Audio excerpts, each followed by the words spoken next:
আসসালামু আলাইকুম everyone, I am এফএলসিস। তোমরা সবাই 2018 সালের ইন্ডিয়াতে ঘটে যাওয়া সবচেয়ে মিস্টিরিয়াস একটা কেস ভাটিয়া ফ্যামিলি কেসের ব্যাপারে তো জানোই। কিন্তু তোমরা কি জানো বুরারি কেসের মতো সেম কেস 2007 সালে আমাদের বাংলাদেশে অলরেডি ঘটে গেছে। অ্যান্ড লিটারেলি আমি যখন এই বাংলাদেশি কেসটা স্টাডি করলাম, আমার কাছে লাগলো আমি আবার সেই বুরারি কেসটাই স্টাডি করছি। এত মিল ছিল দুইটা কেসের মধ্যে। আবার অনেকে তো কনস্পিরেসি থিওরি বের করছে যে এরকম টাইপের কেসের ক্ষেত্রেও কোনো মিস্টিরিয়াস কাল্টের হাত থাকে। সো আমি আজকে 2007 সালে ঘটে যাওয়া বাংলাদেশের সবচেয়ে গ্রুসাম অ্যান্ড মিস্টিরিয়াস একটা কেস নিয়ে কথা বলবো, নাম আদম পরিবার। ভিডিও শুরু করার আগে আমি বলে নিতে চাই ভিডিওটা একটু বড় হতে পারে, কারণ আমি কয়েকটা নিউজ আর্টিকেল থেকে অনেকগুলো ইনফরমেশন নেই অ্যান্ড ইনফরমেশনগুলো তোমার কাছে অনেক ইউজলেস লাগতে পারে, but believe me in the end এই ছোট ছোট ইনফরমেশনগুলো কেসটাকে একটু ভালো মতো বুঝতে হেল্প করবে। Thank you. 11 জুলাই 2007 জামালপুরে জগন্নাথ স্টেশন থেকে ময়মনসিংহ পর্যন্ত নিয়মিত চলাচল করে জিএম এক্সপ্রেস 254 ডাউন নামক লোকাল ট্রেনটি। ময়মনসিংহ পৌরসভার কাশর এলাকার ইটখলায় যখন ট্রেনটি আসে তখন সময় বেলা 3:10 বাজছিল। হঠাৎ ড্রাইভাররা দেখেন রেলপথের বাঁ পাশ থেকে বেশ কয়েকজন নারী পুরুষ একে অন্যকে ধরাধরি করে রেল লাইনের দিকে আসছে।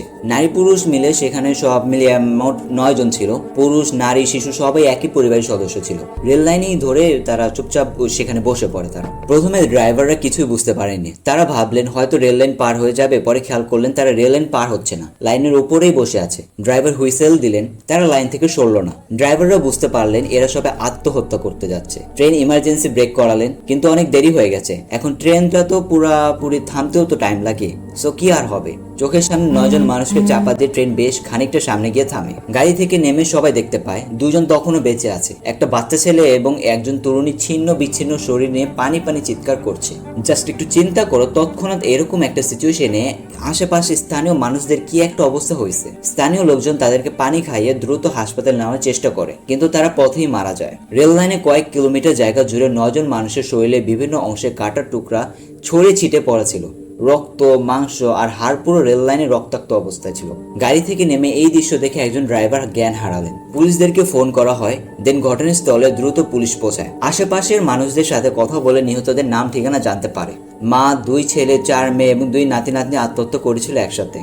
এরা হলেন মা হিনা আনোয়ার, ছেলে আরিফ আনোয়ার ও রাহাত আনোয়ার, মেয়ে আক্তারি আনোয়ার, মুর্শেদা আনোয়ার, মুন আনোয়ার ওরফে মবি ও শবনম আনোয়ার, নাতি মোলা আনোয়ার ও নাতনি মো আনোয়ার। রেল লাইনের পাশেই তাদের বাড়ি ছিল। ওই বাড়ির ভেতর গিয়ে দেখা যায় সেখানে কেউ নেই।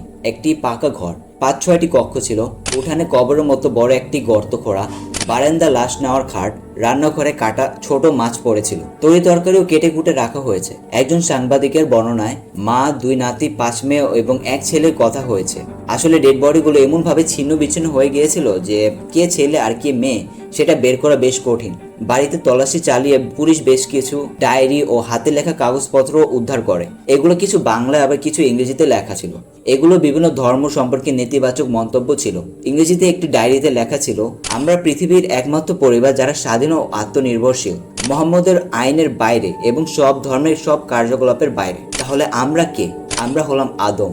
এছাড়াও সবার উপরে আদম সত্য, জুলুমে বিচারের ব্যবস্থা করিব ইত্যাদি এসব ধরনের বেশ কিছু মন্তব্য ছিল।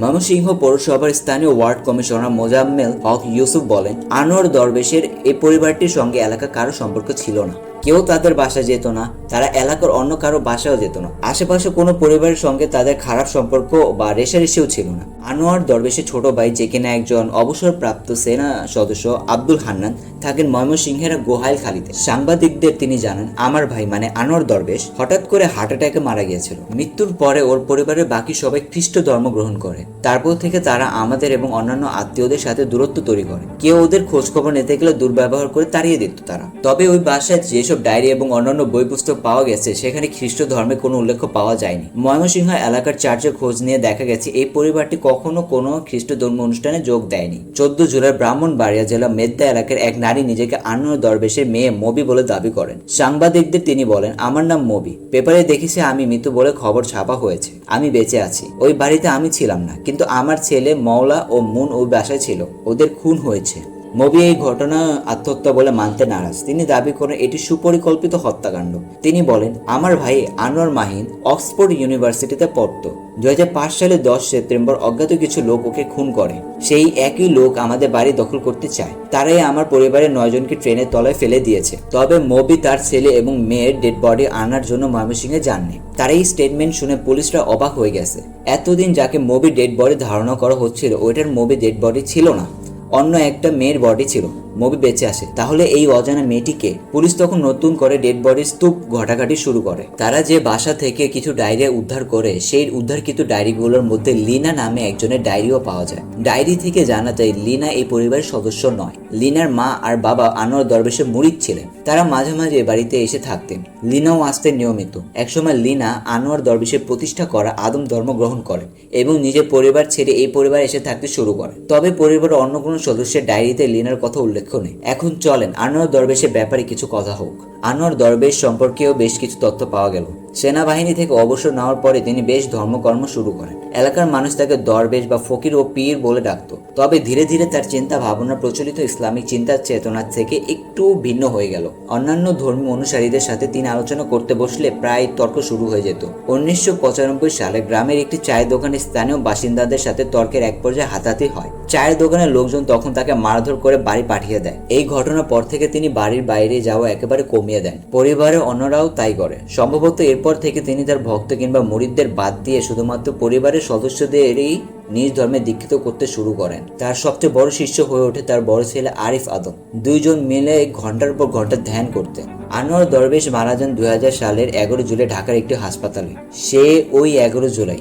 যাই হোক, মৃত্যুর পরে তার ডেড বডি কিভাবে সৎকার করা হবে সেই বিষয়ে তিনি একটি লিখিত নির্দেশনা দিয়ে গিয়েছিলেন। সেখানে বলেছিলেন, মৃত্যুর পরে আমার কোনো জানাজা দিবা না, গোসল করাবা না, কাফনে কাপড় পরাবা না। যে কাপড় পরে মারা যাব সেই কাপড়ে সেই অবস্থাতে আমাকে কবর দিবা। কোনো কবরখানায় আমাকে নিবে না। বাড়ির ভিতরে গর্ত খুঁড়ে আমাকে কবর দিবে। আমার মাথা থাকবে পূর্বে, পা থাকবে পশ্চিমে আর মুখ দক্ষিণ দিকে ঘোরানো থাকবে। যদি অন্যরকম ভাবে কবর দাও তাহলে আমি কঠিন প্রতিশোধ নেব। আদম পরিবার ঠিক এইভাবেই বাবার ডেড বডি কবর দেওয়ার চেষ্টা করেছিল, কিন্তু স্থানীয় জনগণ তা হতে দেয়নি। পুলিশ, ম্যাজিস্ট্রেট এবং স্থানীয় হুজুরদের উপস্থিতিতে তার গোসল, জানাজা এবং কবর দেওয়া হয় ইসলামী পদ্ধতিতে। আদম পরিবারে কেউ সেই জানাজায় উপস্থিত হয়নি। এই ঘটনার পর আদম পরিবার ঢাকায় চলে যায়। সেখানে বড় ছেলে আরিফ কোনো এক কাজ করতেন এবং পরিবারের খরচ চালাতেন। 2005 সালে ঢাকায় আরিফ মারা যায় কিংবা খুন হয়। পুরো পরিবার তখন আবার গ্রামে ফিরে আসে। তখন পরিবারে একমাত্র পুরুষ সদস্য ছিল রাহাত। তার উপর দায়িত্ব পরিবারের ভরণ পোষণের। তিনি কি ধরনের কাজ করে জীবিকা নির্বাহ করতেন কিংবা তার পরিবারের সদস্যরা অর্থভাবে না খেয়ে থাকতো কিনা তা জানা যায়নি। তবে তার ডায়েরিতে তিনি লিখেছিলেন, we are the only family in the world that is independent and self dependent. We are the only one family in the world that is totally independent and self dependent and out of Mohammad rules law and religious activities and religions। বড় ভাইয়ের মৃত্যুর পরে বড় বোন আক্তারে আনোয়ার সংসারে হাল ধরেন। তিনি অন্যান্য ভাই বোনের মধ্যে আদম ধর্মের উপাচারগুলো চালু রাখেন। বাবা এবং বড় ভাইয়ের আত্মার সাথে কথা বলার জন্য পরিবারটি তখন নিয়মিত ধ্যান শুরু করে। পরে একসময় তারা সফল হয়। বাবার আত্মা প্রথমে আক্তারির দেহে ভর করে। আক্তারির মুখ দিয়ে আনোয়ার দরবেশের তখন আদেশ নির্দেশ দেওয়া শুরু করলেন। আক্তারি আনোয়ারের ডায়েরিতে কিছু অংশ তিনি লিখেছিলেন তার নিজের জবানিতে, কিছু অংশ লেখা আছে তার বাবা আনোয়ারে আদমের জবানিতে। ধীরে ধীরে সবার শরীরে তার বাবা এবং ভাইয়ের আত্মা ভর করে। ডায়েরিতে লিনার কথা অনুযায়ী এই পরিবার সারাদিন ঘুমাতো আর সারা রাত জেগে জেগে ধ্যান করত। প্রত্যেক সদস্যই মৃত্যুর আগে তাদের নিজেদের কথা গুছিয়ে ডায়েরিতে লিখেছিল। অধিকাংশ লেখা ছিল ইংরেজিতে, কিছু লেখা ছিল বাংলায়। মা হেনা আনোয়ার সম্ভবত লেখাপড়া জানতেন না। তার পক্ষ থেকে এক মেয়ে তার কথাগুলো লিখে দিয়েছেন। এমনকি 2টা বাচ্চাও তাদের কথা ডায়েরিতে লিখেছে। তারা স্বেচ্ছায় লিখেছে নাকি অন্য কোনো কেউ তাদের লিখতে বলছে তা এসব ব্যাপারে পরিষ্কার নয়, কিন্তু ডায়েরি থেকে এটা জানা যায় যে তারা অনেক আগে থেকে আত্মহত্যা প্ল্যান করেছিল। এটা তাদের কাছে আত্মহত্যা নয়, এটা তাদের কাছে ছিল বাবা এবং বড় ভাইয়ের সাথে মিলিত হওয়ার উপলক্ষ। তোমরা কি বিষয়টা ধরতে পারছো? বুরারি কেসেও সেম এই ঘটনাটাই ঘটে। জুলাই মাসের 7 তারিখে তারা একবার আত্মহত্যা পরিকল্পনা করেও পরে বাতিল করে।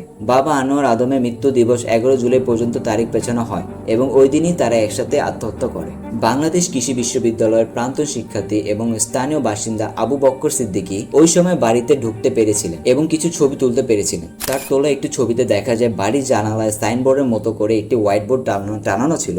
সেখানে মার্কার পেন দিয়ে ভুল গ্রামারিক ইংলিশে কিছু লেখা ছিল। ট্রান্সলেট করলে সম্ভবত এরকম দাঁড়ায়, এটা আদমের বাড়ি, বিশ্বের সৃষ্টিকর্তা হচ্ছে আদম, সবার উপরে আদম সত্ত্বেও এই বাড়িতে কেউ ঢুকবে না এবং কেউ কিছু টাচ করবে না। যদি কেউ আমাদের আদেশ অমান্য করে বাসায় ঢোকে তাহলে আমরা প্রতিশোধ নেব। আদেশক্রমে আদমেরা। বোর্ডের উপর হেডলাইন লেখা অ্যাডামস হোম এবং নিচে তারিখ লেখা 11 জুলাই 2007।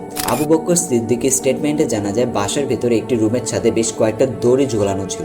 সম্ভবত ওরা প্রথমে গলায় দড়ি দিয়ে আত্মহত্যা করার প্ল্যান করেছিল। আরেকটি ছবিতে দেখা যায় খাটের ওপর চেয়ার রাখা, সম্ভবত গলায় দড়ি দিয়ে আত্মহত্যা করতে চেয়েছিল। ভাই ঠিক এই লাইনটা পড়তে গিয়ে আমি কিছুক্ষণের জন্য স্তব্ধ হয়ে যাই। যাই হোক, অন্য ছবিতে দেখা যায় একটি রুমের ভিতরে মোমবাতি, কাগজ এবং কিছু থালা বাসন রাখা। দৃশ্যটা দেখে মনে হতে পারে কেউ রান্না বান্না করেছিল। আবার রান্না বান্না বাদে অন্য কোনো স্পিরিচুয়াল কাজেও কেউ এগুলা ব্যবহার করে থাকতে পারে। মৃত ব্যক্তি আত্মার সাথে যোগাযোগ স্থাপনের জন্য প্লানচেট এবং কাগজ ব্যবহৃত হয়। বেশ কিছুদিন পুলিশের হেফাজতে লাশগুলো, ডেড বডি ছিন্ন বিচ্ছিন্ন অংশগুলো, লাশগুলো থাকলেও সেগুলো কেউ নিতে আসেনি। অবশেষে আঞ্জুমানে মুফিদুল ইসলামের কাছে সেগুলো হস্তান্তর করা হয়। আঞ্জুমানে মুফিদুল ইসলাম মুসলিম রীতি মেনে দাফন সম্পন্ন করে। এই ঘটনার আগে বা পরে আর কেউ কখনো আদম ধর্ম সম্পর্কে কথা বলেনি কিংবা আদম ধর্মের অনুসারী হওয়ার দাবি করেনি। লেটার অন আদম ধর্ম প্রতিষ্ঠা ও অনুসারীদের আত্মহত্যার বৈজ্ঞানিক কারণ বের করা হয়। অ্যান্ড হ্যাঁ, এই জায়গাতেই কথাগুলো একটু ভালো মতো বোঝা ট্রাই করো। কলকাতার সাইকোলজিস্ট প্রফেসর নাসিমা সেলিম এই ঘটনা নিয়ে একটি থিসিস পেপার লেখেন। তিনি সকল তথ্য উপাত্ত পর্যালোচনা করে বলেন আদম ফ্যামিলি শেয়ার ডিলুশন অথবা শেয়ার সাইকোটিক ডিসঅর্ডার এসপিডি নামক মানসিক রোগে ভুগছিল। শেয়ার ডেলুশনের ব্যাপারে কিছু কথা বলে, যেমনটা এটার নাম, এর কাজ ঠিক ওমনি, মানে এক ব্যক্তি থেকে অন্য ব্যক্তির কাছে ডেলুশন শেয়ার করে দেওয়া। প্রফেসর নাসিমা সেলিম এই রোগকে সম্ভাব্য ফোলিয়া ফ্যামিলি বলে চিহ্নিত করেছেন। আমি জানি না আমি ঠিক মতো প্রোনাউন্স করতে পারতেছি কিনা, যদি ভুল প্রোনাউন্স করে থাকি তাহলে সরি। ফোলিয়া ফ্যামিলি হচ্ছে শেয়ার্ড সাইকোটিক ডিসঅর্ডারের রেয়ার ফর্ম। আমি একটা ছোটখাটো একটা কেসের মাধ্যমে ফোলিয়া ফ্যামিলি ডিসঅর্ডারটাকে তোমাদেরকে আরো ভালো মতো বোঝানো ট্রাই করব। 2022 সালে ফোলিয়া ফ্যামিলি এর ডিসঅর্ডারে ভুক্ত একটা ফ্যামিলি সাইকিয়াট্রির কাছে ট্রিটমেন্টের জন্য ক্লিনিকে যায়। ওই ফ্যামিলিতে একজন ভদ্র মহিলা এবং তার দুইটা ছেলে, একজনের এজ 16 আরেকজনের এজ 17 ছিল। দুই ভাই এই শেয়ার সাইকোটিক ডিসঅর্ডারে ভুগছিল। তারা দুইজনই প্রায় সেম টু সেম একই ধরনের ডেলুশন দেখছিল। পরে ওই ফ্যামিলির সবাইকে কিছু সময় মনিটর করার পর জানা যায় ওই ভদ্র মহিলা সিজোফোনিয়াতে ভুগতেছিল অ্যান্ড তার ডেলুশনস গুলা তার ছেলেদেরকে ট্রান্সফার করে দেয়। এখন মহিলা তার হাজবেন্ড মারা যাওয়ার পরপরই সে এই সিজোফোনিয়া রোগে ভুগতেছিল। এমনি তো এই শেয়ার ডেলুশন ডিসঅর্ডারটা খুব রেয়ারলি মানুষদের হয়। বাই এনি চান্স যদি এন্টায়ার ফ্যামিলি মেম্বার্সদের এসপিডি হয়ে থাকে তাহলে সেটা তো আরও অনেক রেয়ার বিষয়। সাইকিয়াট্রিস্টরা বলে যে এই ফ্যামিলি কেসে genetically, social isolation and most importantly strong emotional connection off family members, এইসব ফ্যাক্টরসগুলো কন্ট্রিবিউট করার কারণে এই শেয়ার সাইকোটিক ডিসঅর্ডারটা আরও ডেভেলপ হতে থাকে। আর হাজব্যান্ড মারা যাওয়ার কারণে তো এমনি সবাই মেন্টালি খুবই উইক ছিল, সো মেন্টালি উইক থাকাটাও একটা ফ্যাক্টর ছিল। এখন আদম ফ্যামিলির ব্যাপারে কিছু কথা বলি। এক তো পরিবারে খারাপ আর্থিক অবস্থা ছিল, আবার এলাকাবাসীর অপমান ইত্যাদি এসব কারণে আর্নল্ড দরবেশ সম্ভবত সিজোফ্রেনিয়ায় আক্রান্ত হয়েছিল এবং নিজেকে তিনি আদম দাবি করা শুরু করে। পরিবারের অন্যান্য সদস্যরা যেহেতু তার প্রতি খুব নির্ভরশীল ছিল তাই তার সব কথা তারা বিশ্বাস করল। এক মেয়ে যখন দাবি করলেন আমার শরীরে আদমে আত্মা ভর করেছে, তখন সবাই তাকে বিশ্বাস করলো। বাকিদের শরীরেও আদমে আত্মা আসতে শুরু করলো। শুধুমাত্র মেয়ে মবি শক্ত মানসিকতার ছিলেন বলে তিনি শেয়ার ডেলুশনের শিকার হয়নি। অন্য সবাই দুর্বল মানসিকতার বলে সবাই শেয়ার ডেলুশন হয়েছে। নাসিমা সেলিম তার থিসিসে দেখান বড় মেয়ে আক্তারি বিবাহ বিচ্ছেদ হয়েছিল। মুর্শিদা এবং শবনমের বয়স হয়ে গেলেও বিয়ে হচ্ছে না। প্রচলিত অর্থে তাদের সামনে সুনিশ্চিত কোনো ভবিষ্যৎ ছিল না, তাদের ভবিষ্যৎ ছিল অন্ধকার। তাই তারা মানসিকভাবে ছিলেন দুর্বল এবং ভেঙে পড়ার মতো অবস্থা। অন্যদিকে মবির বিয়ে হয়েছিল, 2 বাচ্চা নিয়ে সুখের সংসার ছিল তার। এই নিশ্চয়তায় তিনি মানসিকভাবে অন্যদের চেয়ে অনেক বেশি সবল ছিলেন। বড় ছেলে আরিফ মানসিকভাবে খুব একটা সুখী ছিলেন এমন কোনো প্রমাণ পাওয়া যায়নি। অন্যদের ডায়েরি থেকে তার এক প্রেমিকার উল্লেখ পাওয়া যায় যার নাম ফাতেমা। সেই ফাতেমাকেও আদম ধর্ম সম্পর্কে জানানো হয়েছিল, কিন্তু ফাতেমা আদম ধর্ম গ্রহণ করতে অস্বীকৃতি জানায়, মানে আদম ধর্ম গ্রহণ করবে না। ফলে নিজের প্রেমিকা এবং পরিবারের মধ্যে সম্ভাব্য টানাপোড়ার আশঙ্কায় আরিফ সম্ভবত মানসিকভাবে অশান্তিতেই ছিলেন। শেয়ার ডেলুশন, সিজোফ্রেনিয়া কিংবা অন্য যে কোনো মানসিক রোগের জন্য যা সুবিধাজনক অবস্থা ছিল।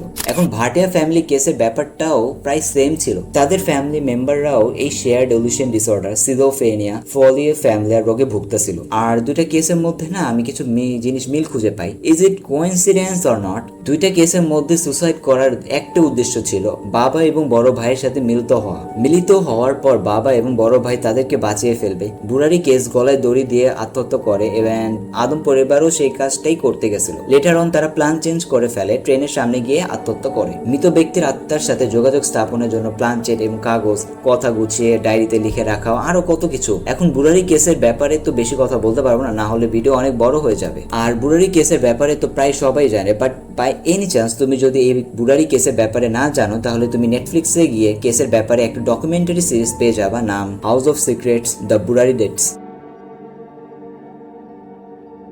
আচ্ছা থাক, আজকে অনেক কথা বললাম, পরে কোনো আরেক ভিডিওতে বলবো। আর হ্যাঁ, যদি আমার ভিডিওগুলো তোমাদের কাছে ভালো লাগে বা পছন্দ হয়, তাহলে তুমি আমার চ্যানেলটিকে সাবস্ক্রাইব, ভিডিওর নিচে কমেন্ট আর ভিডিওটাকে লাইক করে দিতে পারো, যাতে ইউটিউব অ্যালগোরিদম বুঝতে পারে আমার ভিডিওসগুলো তোমাদের পছন্দ হচ্ছে, আর এতে আমিও অনেক মোটিভেট হই। অ্যান্ড তোমরা ভালো থাকো, নামাজ পড়ো, রোজা রাখো, মা বাবার রেসপেক্ট করো, অ্যান্ড তাদের কথা শোনো। আসসালামু আলাইকুম।